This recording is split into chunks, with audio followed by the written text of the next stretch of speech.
Hey everyone, I'm assuming a lot of you Paramount viewers know about Paramount Animation. Yes, this animation studio was founded in July 6, 2011. And you look at that, that's the best filmography I've ever seen before. But it has 8 films this instant. But it wouldn't have the main franchise to be the same as Walt Disney Animation Studios. But what if Paramount Animation was founded in 1921? It will be originally known as Inkwell Studios from 1921 to 1929, Fletcher Studios from 1929 to 1942, Famous Studios from 1942 to 1957, Paramount Cartoon Studios from 1957 to 1986, Paramount Feature Animation from 1986 to 2006, and today, Paramount Animation since 2006. Of course, Famous Studios created its first Novotoon short, No Money for Nothing. So, let's imagine that Paramount Pictures' original plan went. Everybody saw the first Novotoon short, and that's happening. And for once, Famous Studios got its second location here in California. So you may be wondering, what if the Novotoons happened if the first short was released? Of course, they'll keep making Blackie, Wolfie, Dogface, and Hector cartoons. And due to it, Blackie and Wolfie would separate into 2. A white female sheep from the screenshot short The Circus Comes from Clown was Blackie's girlfriend and would name Mary. And she'll remodel just like Blackie and become a main character of Novotoons after then. And what will Famous Studios make more Novotoons characters before? Of course, it'll be something like Jeremy Jaguar, Chomping Alligator, Clean Panther, Mickey Muskrat, Roger Deer, and Wanderer Penguin. Yeah, but most of the new annoying and blonde characters had several ripoffs to replace Harvey characters overnight due to Paramount keeping their Harvey cartoons and better known characters including Casper and Lil Audrey. Humor and Catman and Baby Huey would remain as part of the Novotoons to Harvey Toon series instead of being separated into 2 short series. Imagine that Paramount Country Studios make a deal with Harvey Films to make shorts such as Wendy the Good Little Witch, Richie Rich, Little Dot, Little Donna, Little Max, Hot Stuff, Rex Rabbit, and Summer the Giant. In fact, Little Audrey, Little Dot, and Little Lana will be integrated into the new Harvey Girls series. So let's talk about animators. Well, first of all, Tom Palmacao doesn't work at Famous Studios in California until his parents' death in 1974.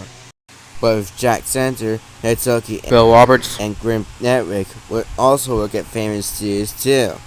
Also for Disney animators, Teehee and Don Towsley, plus their Warner Bros. Employee Bob Snyder. And the last thing is Ray Hurta. He animated The Beauty and the Beast, and he'll now work at Paramount Feature Animation after then. That's it for employees. And so, but we forgot its television animation division. Paramount Television Animation. You're right, this will be founded in 1958, originally known as Paramount Country Studios TV Unit.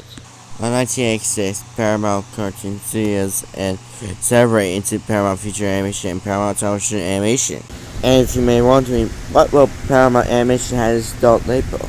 Well, you guessed it, Dark Folka Animation. They only produce adult animated films and TV series as well. That's it for the studios. And now for the films. As you can see, Famous Studios will make more films as well as short films. Just like Oliver's Travel and Mr. Bug Go to Town. Of course, the 1972 The Pied Piper and the 1974 The Little Prince will be animated. Also with the Royal Prince due to their styles. Whoa, yes, yeah? That's what I said before.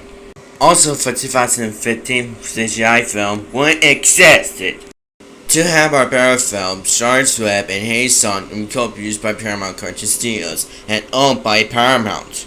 Of course, the 1975 live-action animated film Coonskin will be produced under a joint effort between Bison, the streaming company, and Paramount Pictures. Good, this is the first basket Paramount film ever seen. And what's the second one? That's right, Cool World has been the second last basket Paramount film ever seen. It'll be animated for animated characters and co-produced by Paramount Feature Animation. Yeah, but Nick wasn't involved anymore. So as it called, Jimmy Neutron Boy Genius. Yes, they will be produced by Paramount Feature Animation instead of Nickelodeon Movies. What about Paramount Animation's direct-to-video unit? Of course, it revived Paramount Cartoon Studios, the second location in the feature animation TV units. It was started in 1991, and it would make direct-to-video films and sociological feature films. It will be same as Disney Toon Studios and Universal Animation Studios.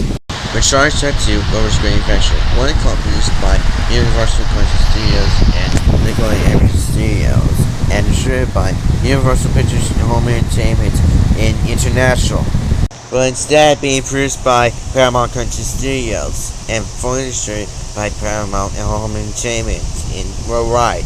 Now, in 2006, Paramount Cartoon Studios has merged with Paramount Animation, but it now has both feature animation and direct-to-video units together. But what about films that weren't made by Nickelodeon at all? So let me guess. Here it is.